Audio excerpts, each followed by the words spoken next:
हाम्रो लभै हाम्रो 6 वर्ष पर्यो। ए कतातिर हो यस्तो लभ परेको? तपाईँको अलिअलि फेमस भइसकेपछि हो कि के हो? उसले मलाई चिन्थेन। उसको भाइले चाहिँ चिन्दो रहेछ, मामाको छोरा भन्यो कि के भन्यो, उहाँको अलि चिन्दैन। उसले गीत गाउँथ्यो अरे के, यो जान फालिदिन्छु म त जान फालिदिन्छु, मेरो दिल चोर्नेलाई मुद्दा हालिदिन्छु भन्ने गीत गाउँथ्यो अरे। आफै बनाएर गाएको होला भन्थ्यो अरे क्या उसले चाहिँ। अनि पछि चाहिँ मलाई चिनिसक्यो, गीत पो रहेछ, तपाईँलाई चिनेपछि थाहा भयो भन्छ। कस्तो भेटघाट चाहिँ अलिकति खोल्न मिल्छ भने, नखोल्न मिल्छ भने वी आर ओके?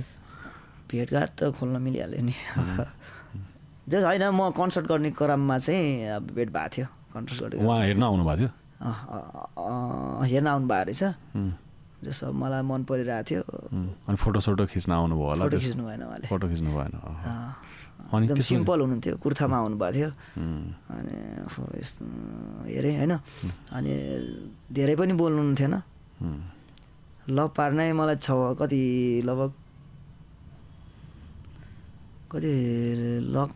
जस एस भन्नलाई नै 1-2 महिना लागेको थियो कि मलाई उसँग। के गर्नुभयो त्यसको लागि, यसको लागि? यसको लागि अब सबैभन्दा ठुलो कुरो, अब कुरा त होइन त्यतिखेर त होइन, अब जसले कुराले पटाउन सक्यो त्यसले एस पाउनु त हो नि होइन। कुरा अलि भन्छ नि, मलाई मनपर्ने कुराहरू भन्ने, मलाई के खुसी लाग्छ त्यो गर्ने होइन, यो नगरिदिने, बस यो ढुङ्गा त पग्लिन्छ मान्छे के हो र। अहिले त तपाईँ चेन्ज पनि हुनुभएको छ नि, यो look much more fit also होइन? म चेन्ज हुनुमा मेरो वाइफको ठुलो हात छ। अब एउटा श्रीमतीले भनेको कुराहरू मानेपछि होइन, धेरै चेन्जेस आउँदो रहेछ लाइफमा।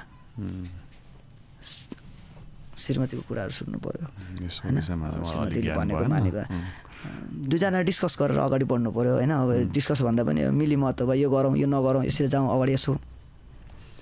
त्यो बिचमा मलाई कतिले अब विदेश जान्छ, दुर्गेश थापा होइन, अब सिद्धियो, नेपालमा क्यारियर सिद्धियो भन्ने पनि हुनुहुन्थ्यो नि त होइन।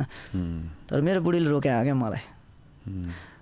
अनि अब जस बस्नुपर्छ, आफू यहीँ केही गर्नुपर्छ होइन भन्ने हिसाबले भएपछि त्यो बिचमा चाहिँ मैले त्यो म्युजिक सिक्न गएँ, एरेन्जहरू सिकेँ यताउता। अनि